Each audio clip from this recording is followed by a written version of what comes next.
up, B fam? Welcome to a Monday episode of what we're calling Girl Talk, because obviously we don't have Randall here. We have a special guest. Her name is Brittney, and she is a blended family educator and a stepmom cheerleader. So, if you're listening to this, I'm assuming you are in a step family, a blended family, and she's going to come alongside us today, and she's going to give us some practical advice how we can take some ownership and really some control in our step family and bring it all together so that we are a healthy blending family instead of a chaotic, drama filled family that we can sometimes see in step families. So stay tuned. We'll be right back. All right, so we are back, and I am excited for y'all to get to know Brittney. Brittney and I have been Instagram friends for a long time. Then I realized she's TikTok famous, basically. That's where I guess you spend a little bit more of your time. So, Brittney, will you introduce yourself and then tell us just a little bit of your blended family dynamics? Sure. I'm Brittney Phillips, and like you mentioned, I'm a blended family educator. My family is kind of a yours, mine, and ours dynamic. We both came in previously divorced and then added a couple more kids after we got married. What else do I need to tell you? How old were your kids when y'all got married? They were young. Our kids were really young. They were 6 and 3 when we got married. And then, so now our kids range from 14 down to 3 years old. Okay, so you had one and he had one? Yes. Okay, and then y'all got married, and then y'all have had two, you Two said? more. Two more. Yep. Okay, and that's a pretty good range of age as well. Yeah. Yeah. And honestly, going into it, I thought, oh, this will be easy. Our kids are young. I was a school teacher. I thought, I know how to deal with kids. Like, we have got this, right? We're all getting along up to that point. And then as soon as we got married, it was a train wreck. Much harder than I anticipated, and was harder for me personally than even going through a divorce. It was the hardest thing I've ever done. Would you say more So, of y'all's troubles was being the stepmom? um, probably a lot of it came down to that. It was like trying to combine our parenting Mm, styles. It was helping the kids get along. It was figuring out how to do the co-parenting, like back and forth schedules all yeah. the time. Just everything felt imbalanced. Yeah, and And I could just, see that being an educator, because I taught for 10 years in the public school system, but probably about 15 years total of the preschool and stuff before that. And you're used to taking care of other people's kids. It's like there's no right. problem. You love them, like, you're not necessarily the exact way you love your own kids, but you fall in love with those Right. kids that you are teaching. You are with them more hours usually than their real So they're parents are. And yeah. so it's like, yeah, I've got this. And now you have this child that's an extension of your spouse. Of course, it's going to be easier, and a lot better when you go to manage the household. But it is really hard. It is really It was. hard. I think it threw me off too, because I was expecting, I mean, when as a teacher, most kids liked me pretty well. And then all of a sudden there was a lot of resistance, and I was really thrown off by that. So Yeah. And so what brought you into like wanting to help other moms and stepmoms? really just the fact that it was the hardest thing I've ever done. And I had no support. I didn't know anybody who had been in a blended family. I didn't know any stepmoms. I was going to a therapist at the time, but even the advice that I was getting there was for a nuclear family. Mm-hmm. And when I would try to apply what she was saying, it didn't work, Yes. and kind of like blew up in my face. And so I spent literally years just trial and error trying to get this figured out, made myself sick physically, stressing over Mhm. it, and it was tough. And so in hindsight, now that we've got it figured out, we found our groove, we are working together as a partnership, finally, like on the same page. Our kids are best friends. It's like the cutest thing ever. Mhm. And looking back, I'm like, I needed help. And going through that experience, I truly believe that was not just for me. Yes. That it was a learning process for me so I could turn around and help others in the Man, same situation. that is exactly, I was just thinking about that before we record a podcast, we usually pray over the podcast that who needs to hear it hears it. And I was just talking to God and thanking him like this me having you on and having this girl talk, aside from having Randall here, is birthed out of hardship right now. Like Randall, we've started this ministry to help blended families, but he's needed to go work outside the home so that we can pay our bills and all of that stuff. And then he's not here, and we're having a hard time figuring out how to get this routine and schedule going. And I can be really insecure about doing this by myself, because I Mhm. rely on him so much in the parts that he brings into our partnership. And I say all of this because to me, God was like parallel mirroring it to entering into a step family and the way that we handle certain situations.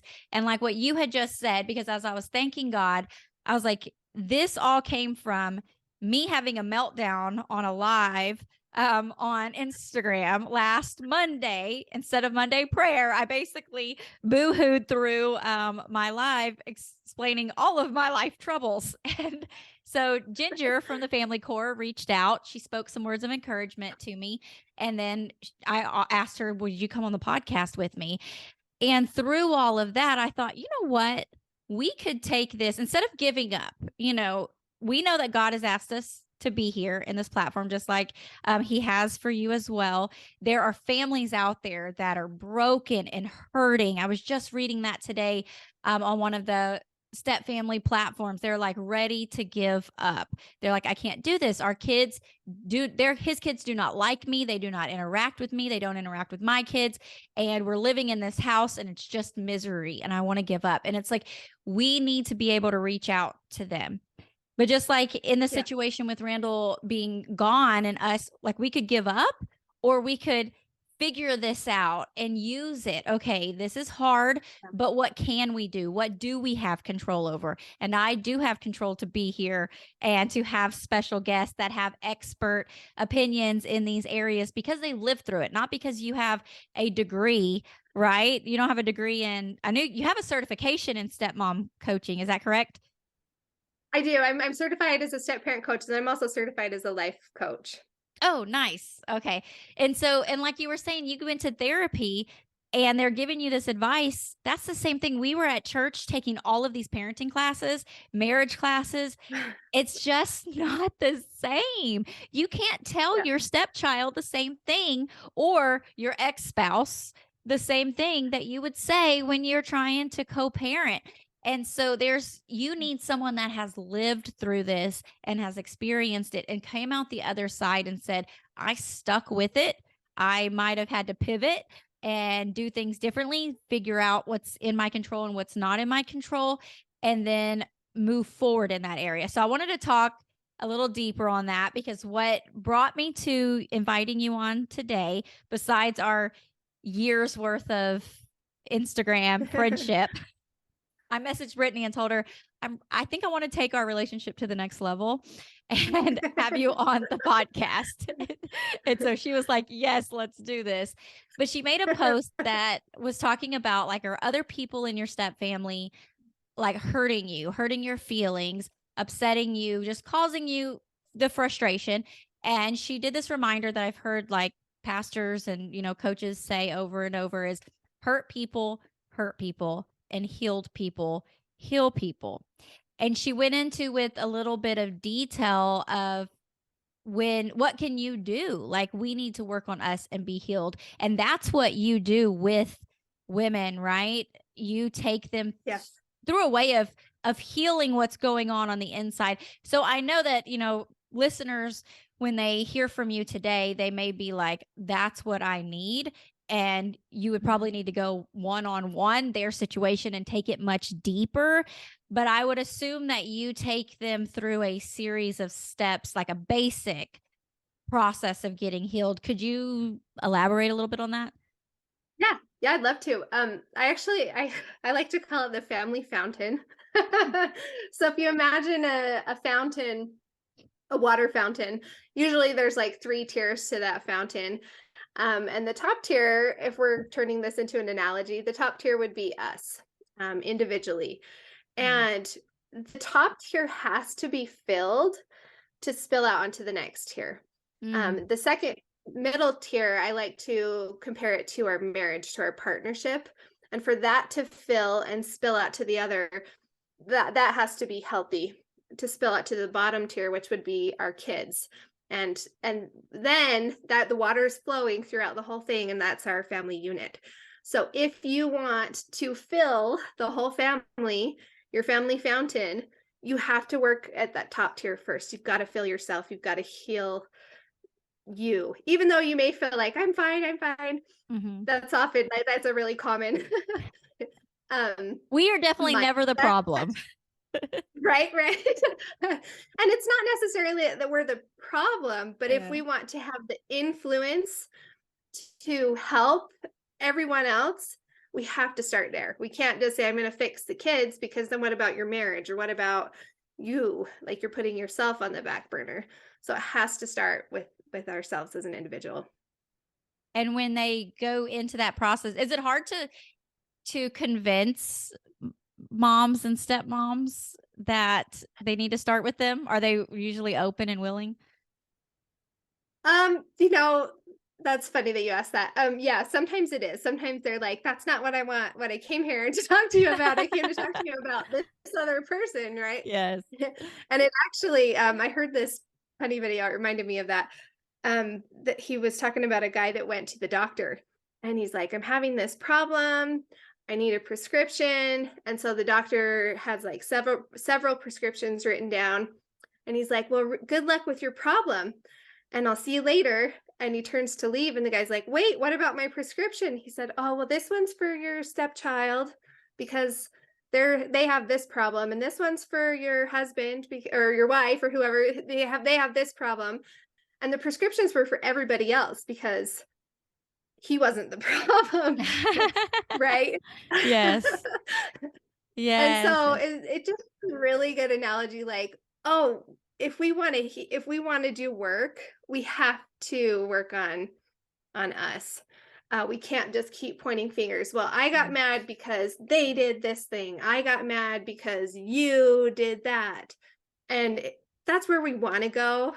Like, our Yeah. natural man, our natural instinct is to point fingers and like find a reason for it not to be us. But that is really where the healing starts, is when we look inward and can see ourselves with honest eyes and say, what can I do? Yeah, and that's What prescription can I take? yeah, what's for me? What's for me?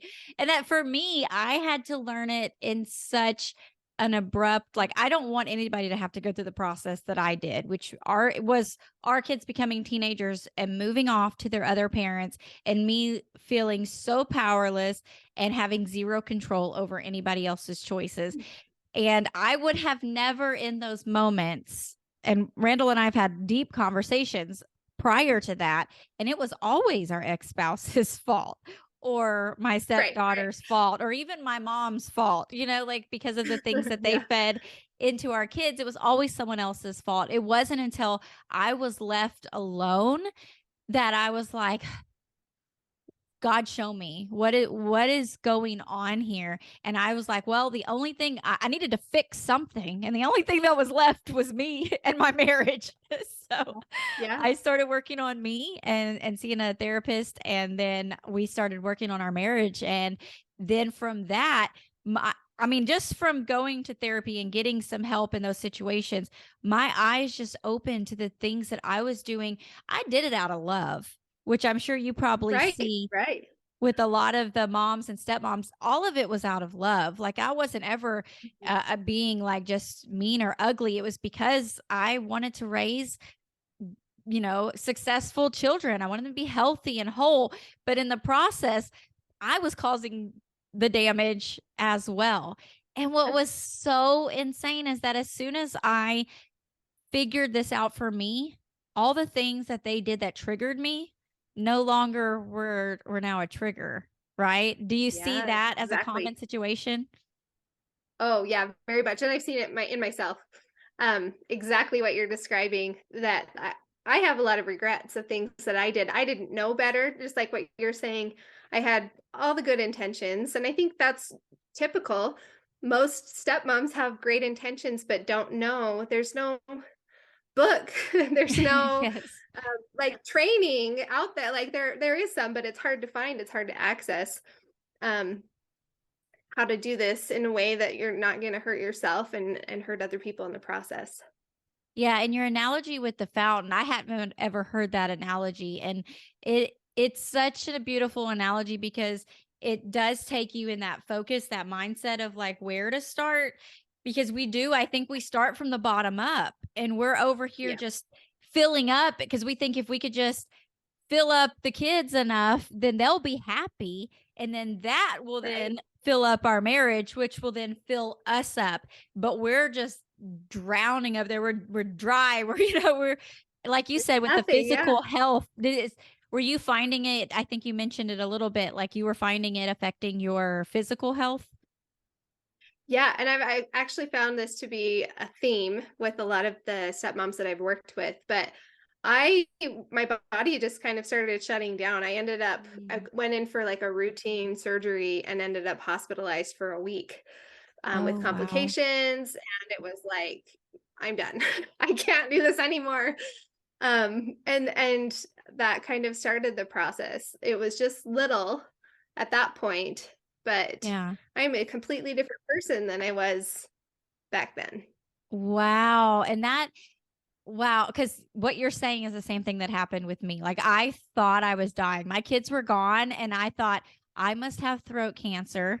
And my grandma had just passed away from throat cancer, but I was getting these swollen jaws. It's like I was not taking my care of myself, and I was stressing so much that my mental and emotional health was taking a toll on my physical health. And I thought I'm dying and I've got to get at peace with who I am and all this. And then all of a sudden, when I started working on that inner peace, the healing came. So Ah, it was crazy. And but exactly. yet we feel like we're being selfless by putting everybody else first. And if we were to take care of Yeah. us, it's selfish. And that's just not true. Yeah, Right. exactly. Exactly. That self-care, I like to say that self-care is not selfish, it's me too. Like I take care of you, but I need to take care of me too so we can all thrive and not just nobody wants a mom that is a martyr or a stepmom who's a martyr, right? Like that's not healthy. That's in fact a toxic relationship. And Yes. so do we want to teach our kids what healthy looks like? What a healthy relationship is? It's taking care of ourselves so we can be there for other people. Yeah. And if we had to give this advice to our daughters, we would give them the obvious advice. You've got to take care of yourself. Like, or you've got to prioritize your marriage. We're very big on, the date nights and stuff with your Yeah. family. But it needs to come with your spouse first. You've got to prioritize that.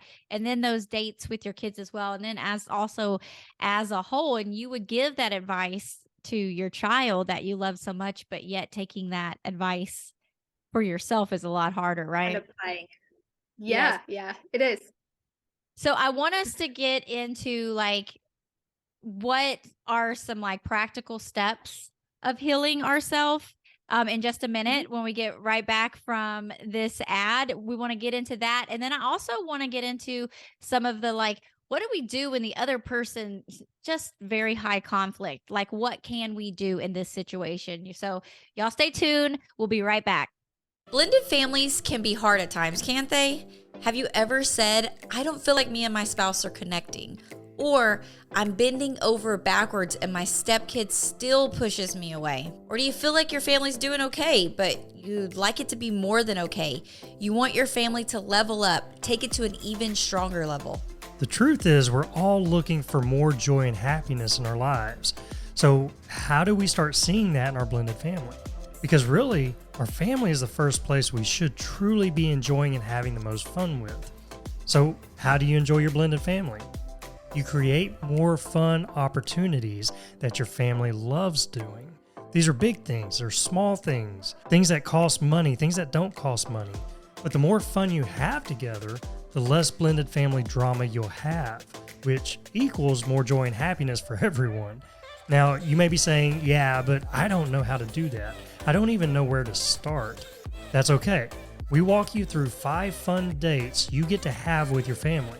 These dates help you discover those fun things your family loves doing.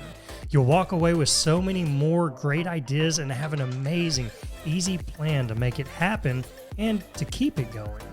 Plus, you get to have a lot of fun discovering all this in the process. We walk you through everything and make it really fun and easy. So how do you enjoy your blended family? By going on these 5 dates and discovering fun in your stepfamily.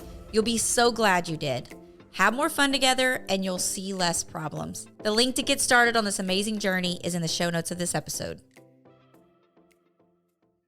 All right. Okay. So we're back. And can you give what is the first, a homework assignment that you would give to one of your coaching clients that comes to you? She's probably spends the entire time complaining about, because I know what I did when I first started this journey, complaining about all the things and all the other people and all the stuff. What would be the first tangible thing that she could do? Mhm. There's 2 directions I could take this. So we'll go with the first one that my heart is drawing me to. Yes. Really, it is about identifying what your needs are and then setting boundaries around that to protect those basic needs. So if it's making you feel sick to your stomach that the biological mom comes in your house, that's your sign that you need a boundary there. If it's something, if you can feel it in your body that you're getting upset, that's your sign. You need to set a boundary. And it's not to be bossy, it's not to be rude, it's for self-care. Boundaries are a form of self-care. So that's where I would start, in that really basic listening to yourself. And then really gently, I don't think setting boundaries, sometimes people think that it can be, it has to be aggressive. Yeah. And it doesn't have to be that way at all. It can be very loving. And in fact, I think it's Brené Brown that says people who are the most compassionate are the best boundary setters. And that literally blew my mind, because I was like, that means that Christ was a boundary setter, and it wasn't a sin. It wasn't mean. And if Christians you can study set the boundaries. Bible, yes, he did. And he's our example, right? Yeah. That's where we look. And if he could do it, then I can do it. And I can feel happier with myself. And that's how we have healthy relationships. Yes. So it's funny that you say that, because boundaries that's my word for the year. And I'm trying to figure out and learn more about boundaries, because I do not know how, people say you need to put up some boundaries. And I'm like, what does that look like? And so I've been researching that. And one of the things that Henry Cloud in his book Boundaries says is that anger is not wrong or bad. It is that warning sign that something is wrong. So exactly what you're saying is that thing that puts that pit of your stomach feeling, or starts your mind in this downward spiral. Okay, identifying that is what you're saying. And so it may not be. Some people are comfortable with their their spouse's ex coming in the house, or your ex-spouse coming in the house. And if that's not an issue, don't put a boundary up for that. Right? Exactly. Yep. But the thing that is an issue, like for me, I know I always would get so mad because my ex would say, I'll bring the kids in a minute, and a minute meant anytime between now and 3 hours. And it would frustrate me because my life is on hold. It's on pause during that time. So I finally got to the place where I said, I'll just come pick the kids up. Like I was able to do that, instead of waiting on him. Okay, I'm going to be there at 6 o'clock to pick the kids up from your house. Even if the paperwork said he has to drop them off, I'm not going to stand those grounds and say that. If we're both in agreements that, yes, okay, you can come just grab them from here. I would do that for holidays. They would go to his family first, and then I would come pick them up and bring them to our house. Or when we finished ours, I would go take them and drop them off, because then I was able to put up this time boundary that we could agree on instead of being at his disposal when he decides to show up, kind of thing. Exactly. And I love that you've shared that one, because you didn't go in like demanding certain things. You just said, you know what, this isn't working. Let's adjust this. So I don't have to feel anger. I don't have to feel upset all the time. So you just took the control where you had the control, and it sounds like it worked out for both of you. Yeah. And for the most part, it did in those situations. And I think that's exactly right what you were saying, because had I done that, that tells the other person, oh, heck no, you won't tell me when I'm going to show up and where I'm going to show up. They purposely, a lot of times, will. Yeah. If they're a high conflict, right?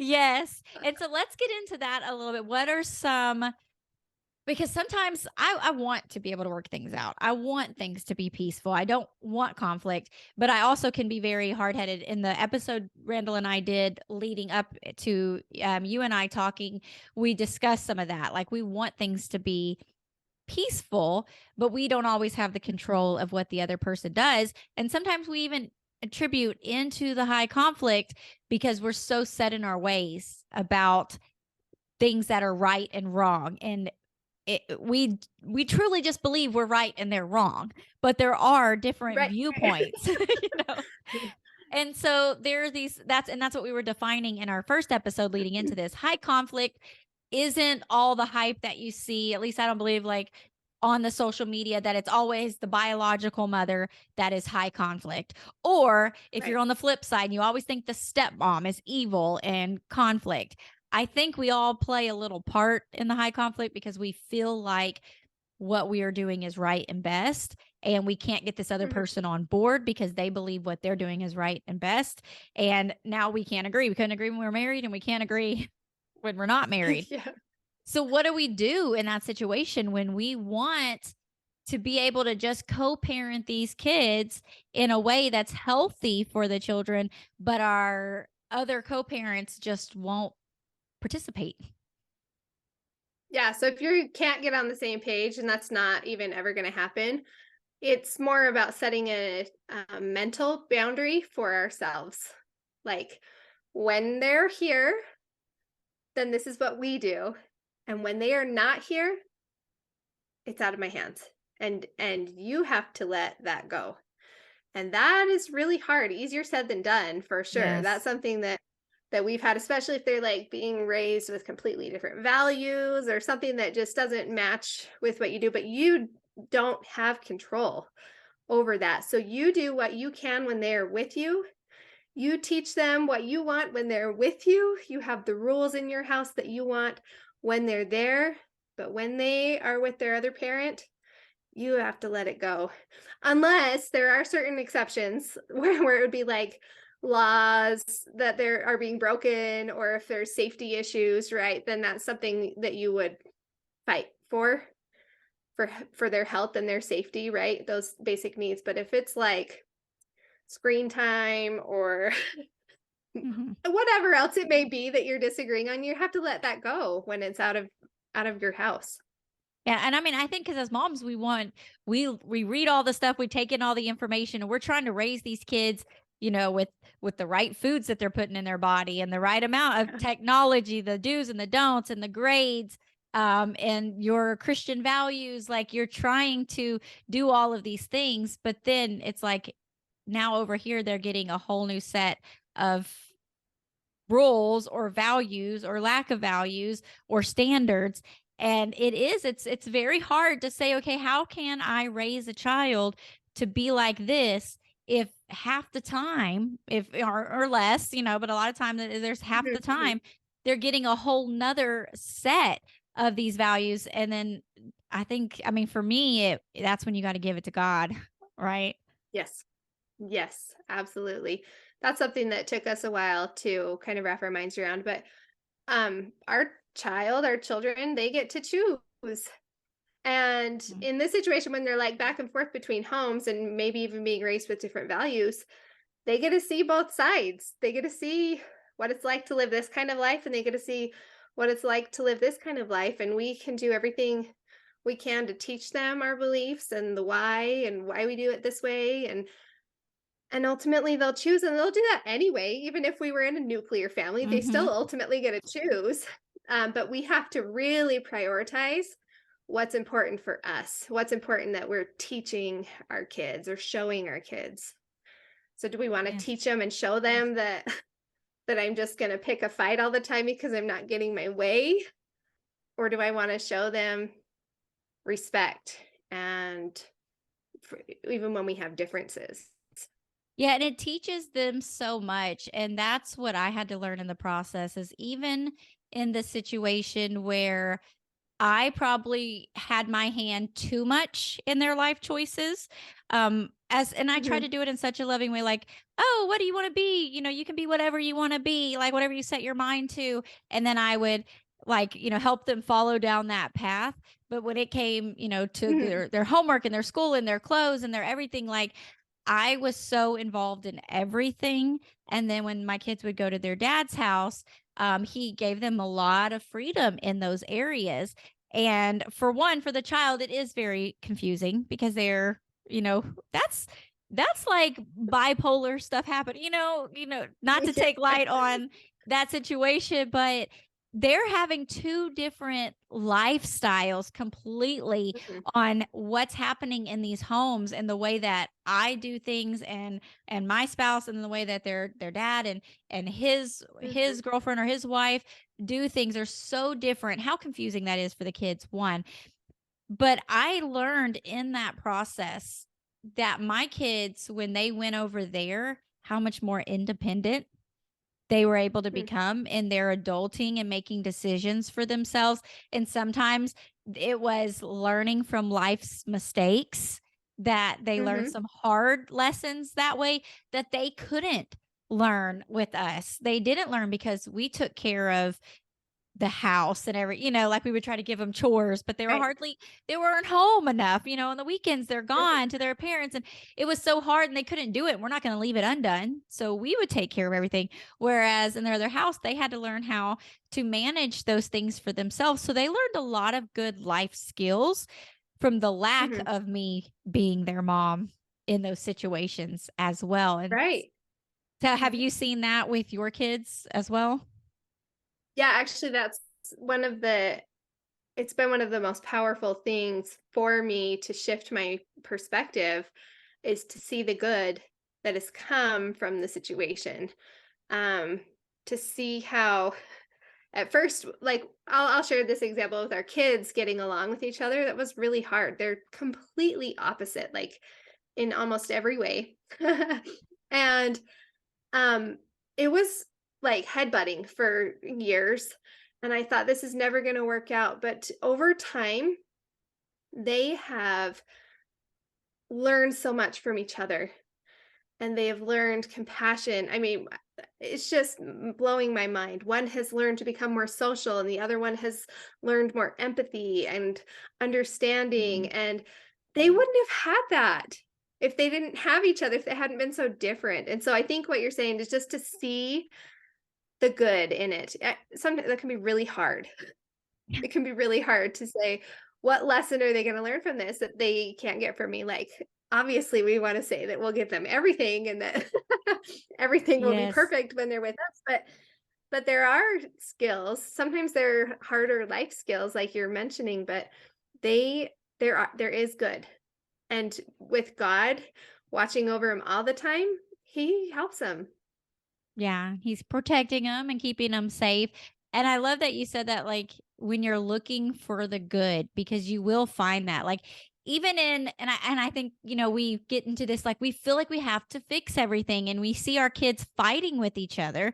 And if they were Yeah, our own biological kids fighting with each other, it doesn't have that same pit in your stomach feeling like this family is never going to work. We need to get rid of one of them, or leave or separate them. You wouldn't do exactly. that with your biological kids. It's natural for kids to fight. But when Hmm. it's a stepchild and your child, then all of a sudden it magnifies this problem, and you're like, this is never going to get better.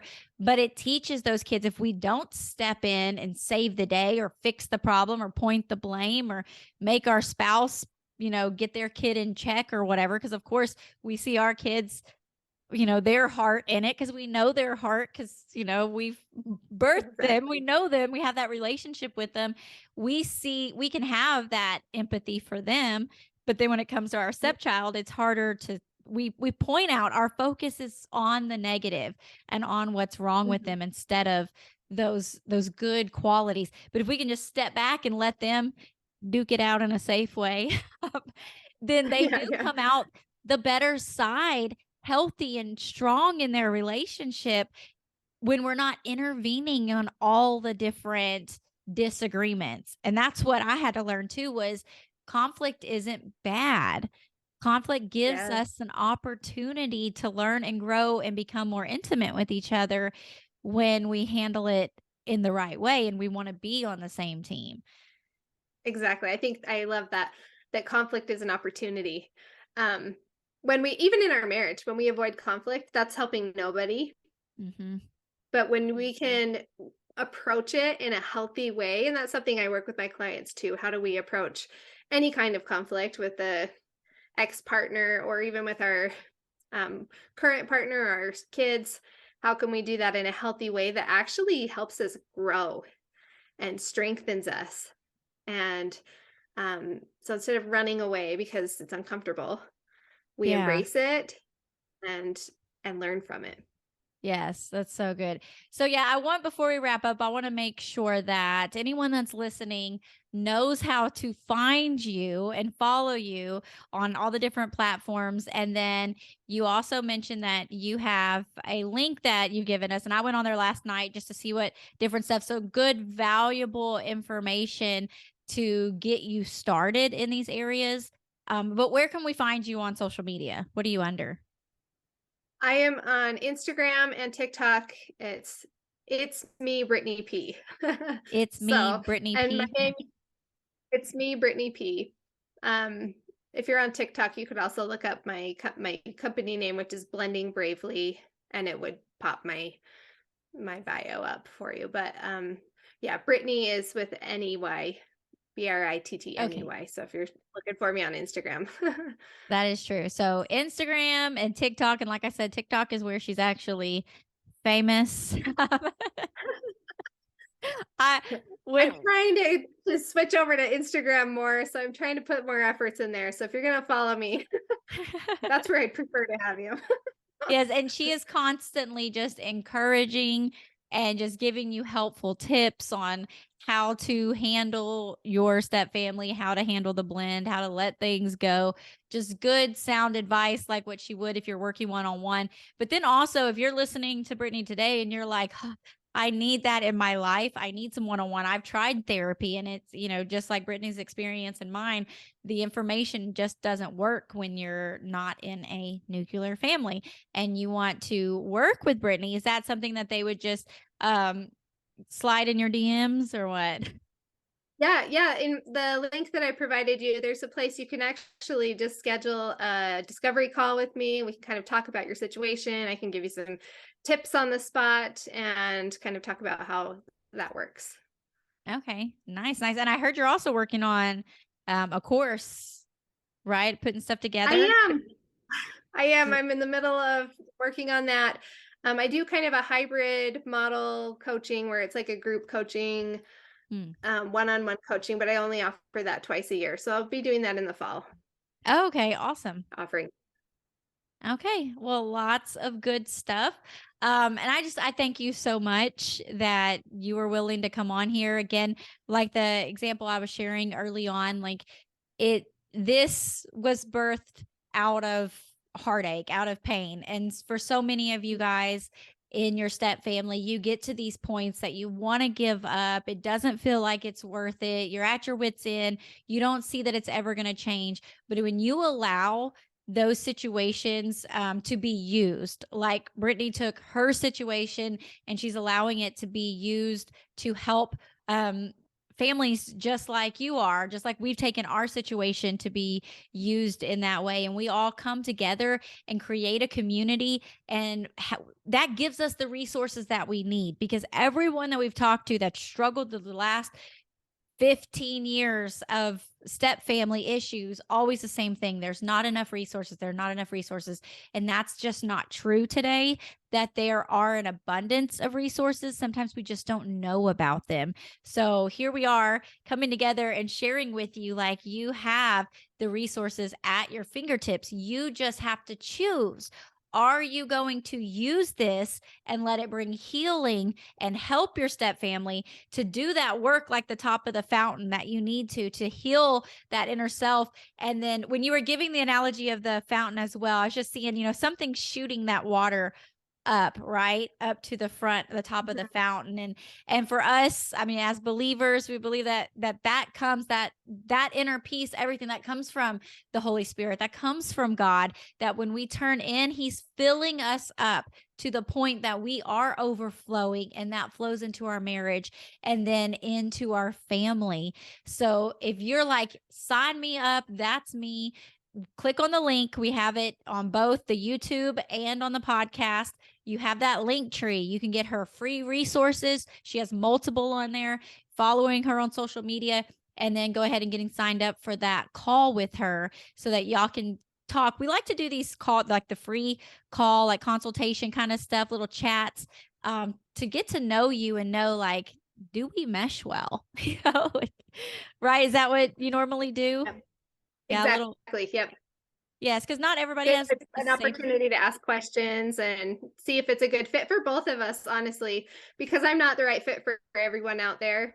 And vice versa. So it's just an opportunity to see if it's a good match.